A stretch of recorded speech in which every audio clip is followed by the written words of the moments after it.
Looking back on things now, 2014 was a really great year for anime, and an interesting one at that. The topics were endless. I mean, we had things such as arm-inhabiting parasites, booby-loving space explorers, to, I kid you not, suspended purple chastity belts invaded by ghosts. All in all, the 4 seasons of last year's past was a lot of fun. The great titles we received were a blessing for all otaku kind. But anywho, the anime I'm talking about is no exception. It might not be the Tokyo Ghoul of action, or have the old nostalgia factor that Sailor Moon Crystal offers, but it's a show that doesn't disappoint. Hello Internet, this is your favorite goggles-wearing hostess Shannon here, to bring you an 11, yes 11, it's a special number I know, to bring you an anime straight from the mind of Watanabe himself, the same creator of Space Dandy and Cowboy Bebop. The psychological thriller known as, excuse me with the name pronunciation, Zankyu no Terror, or Terror in Resonance. In an alternative version of the present, Tokyo has been devastated by a shocking terrorist attack, and the only hint to the identity of the culprit is a bizarre video uploaded to the internet. The police, baffled by this cryptic clue, are powerless to stop the paranoia spreading across the population. And while the world searches for a criminal mastermind to blame for this tragedy, 2 mysterious children who shouldn't even exist, ingeniously carry out their heinous plan. Cursed to walk through the world with their names 9 and 12, the 2 combine to form Sphinx, a clandestine entity determined to wake the people from their slumber and to pull the trigger on this world. One thing I've noticed in the past 2 years is that pop culture is really into psychological thrillers and stories surrounding the misunderstood anti-hero. With this being said, I was both excited for another show by Watanabe and yet worried that the story would become no different than the many currently out. Though after finishing the series, I'm happy to say that this anime executed its plot very well for its interpretation of the theme and overall ambience of the events taking place. With as touchy of a subject as terrorism, this succeeded in evoking a level of maturity mixed in with the dark undertones that other shows seem to miss. I mean, sure, we have anime like Death Note that can give off that dark atmosphere with the in-game cat and mouse, but the difference in Terror in Resonance is the sense of time and realism. It kept a feeling of convincing a modern society where similar events can and have presented in cases in real life. I simply love the use of elements like Facebook and YouTube, and that no one on either side, whether it be police or Sphinx, were completely prepared for the other's actions. One thing that makes their actions more human and overall more in-depth is that they go out of their way to commit these bombings with no intention of causing a single casualty, making it easier for the viewer to watch 9 and 12 as more than just terrorists, and it adds more to the overall concept of the show. So for the plot, I give it a good pat on the back. Before I continue with the characters, I'm just going to say that this particular section of the review is going to be a little lengthy, so bear with me, because I have a lot to say. To put this into an analogy, the characters are similar to when you eat the almost perfect burger on a nice hot day, only to realize that you forgot a little bit of the condiments and overall punch of flavor. What I mean to say is that some of the characters could have had better motives, and if the writing was done at its peak top form, or maybe if it was given a little bit more episodes or time, we could have seen better development of certain characters and how it would give a domino effect to the others. With main characters 9 and 12, they are basically 2 sides of the same coin. Or if you want to get more fun with the analogy, 2 parts of an Oreo cookie. Oreo cookie. The outer cookie, that is 9, is a socially distant and blunt, yet inwardly caring guy who, out of the 2 of them, possesses the more direct desire to execute these plans, while at the same time tends to battle with his decisive nature, always making sure that nothing will hinder their plans. His journey throughout the series starts on the same level as 12, but after about the halfway point, the story to me presents itself from 9's perspective, and overall with him being more of the main main character, as you will, as the plot falls to his struggles and anxieties. Then we have the seemingly sweet, yet devilishly marshmallow filling that is 12, a psychologically aware and curious guy that could seriously pass off as a darker killer version of Knock Yourself and Free. That would be kinda creepy, by the way. As being my personal favorite character of the series, we get to see a different side of the plot through 12's perspective, as his focus is more on the humanization of their actions as terrorists.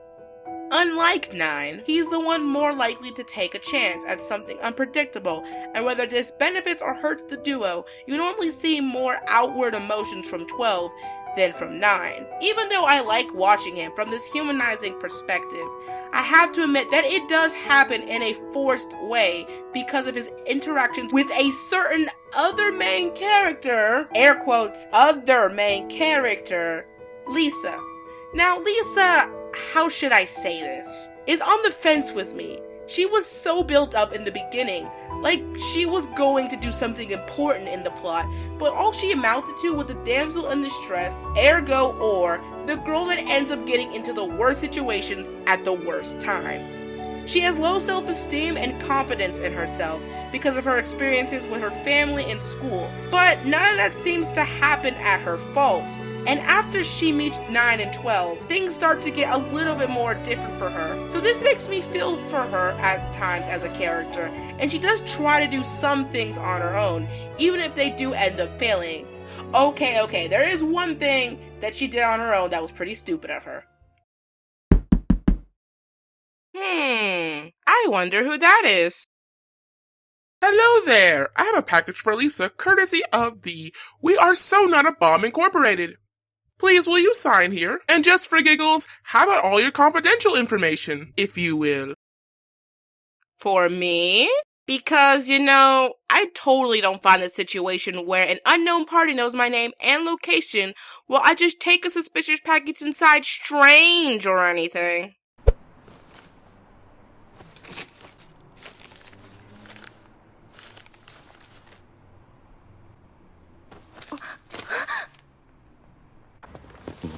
What? Huh?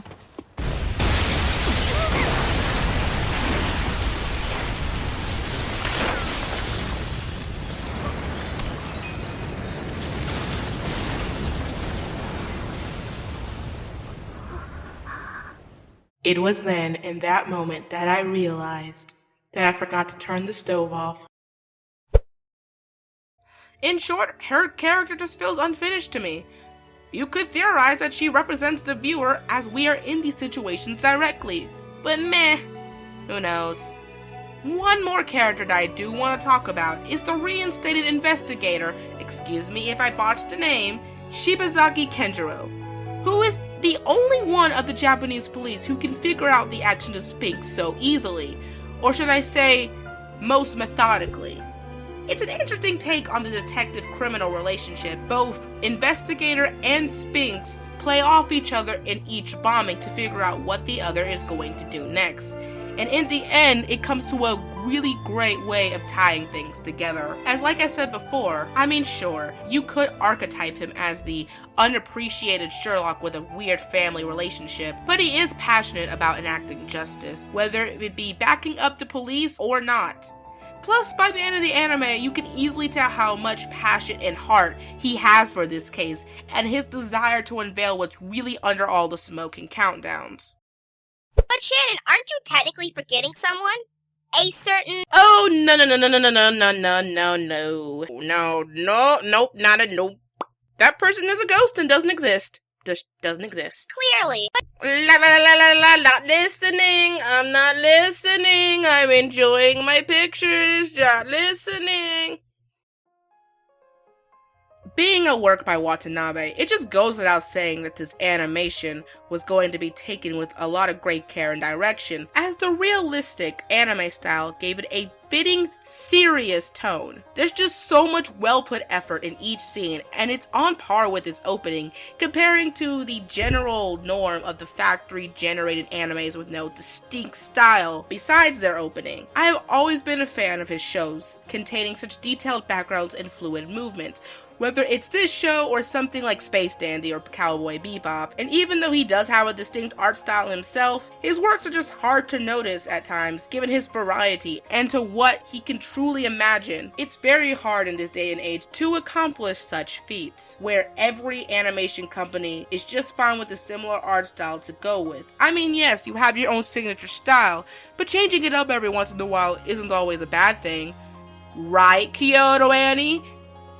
Anywho, the character designs were also very well believable, to where, as to quote Robin from her Anohana video, the characters in this show really could work as real-life people. However, the biggest gripe with the animation has to be the lighting, or in better words, lack thereof. Yes, the details were superb. There were shadows in the right direction, but when I have to get off my derriere just to turn up the brightness so I can see what's really going on is when we have a problem. Similar to a beloved pastry treat, just because you put a lot of sprinkles on something doesn't always make it tastier. Man, what is wrong with me today? All the food puns! As for sound, I got to say that this has to be one of the more uniquely tuned tracks I have heard in a while, with a variety of music for various situations. You have the softer tones for the inwardly moments, yet at the same time are dashed through the anime with the more upbeat ones to bring fresh life to each passing episode. Not to mention the opening and ending themes did a fine job as well. With the voice acting, I'm really thankful that they took the direction they did with the voices, because one cliche or quirk that I don't like in anime is when the voice of a character hurts the mood of the show. That being said, everyone from normal speech to yelling took their roles seriously, but that's all I have to say about sound. So let's move on to my final thoughts and recommendation. In short, I just really loved how this anime was portrayed. Not just because of the art detailing or the fact that it was a Watanabe work, but just for the main fact that I didn't expect something like this to come out of the perspective of the anti-hero genre. I'm not gonna lie, I cried at the last episode, and it's just great to see a well thought out story. Though I had my doubts in the beginning for how the main characters were going to be portrayed, and it wasn't perfect, there were still little loose ends here and there. But once you get to the end of the series, you just feel that sense of fulfillment, that everything was put right in their place. So after some consideration and a lot of time to rethink my door opening policies, I give Terror in Residence 8.5 pink plush toys out of 10, with a recommendation to buy it when it goes out to your country. If you're looking for a great thriller that has a nice story but gets to the point, then this is certainly a good series to put on your anime shelf. However, if you are looking for something that has rewatchability, then unfortunately this isn't the series for you. But streaming it will be just fine. There are actually a lot of places you can do it nowadays, so you have plenty of options. I'm also going to be trying something new by giving it a watchability rating of T14, preferably if you were at least 15 years old.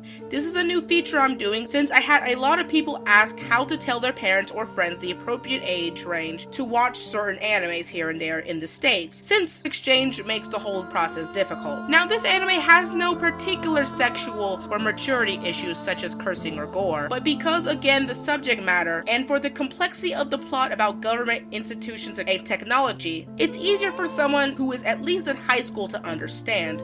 It's kind of like those documentaries. So internet, that's it for me today, but I do want to thank all of you for helping us get to 80,000 subscribers and beyond. All of us here at the production are super excited that we're so close to 100k. We love giving out this great content to you guys, and we hope you will continue to watch us as time moves forward. So until then, subscribe to our channel if this is your first time here. Like us on Facebook if that's where you roam. And if you're really feeling generous, become a supporter on our Patreon page, where we have a lot of fun stuff going on over there. A thank you to Grant Wood for already supporting us. See you guys in the next video. This is Shannon here, and stay tuned to Anime America.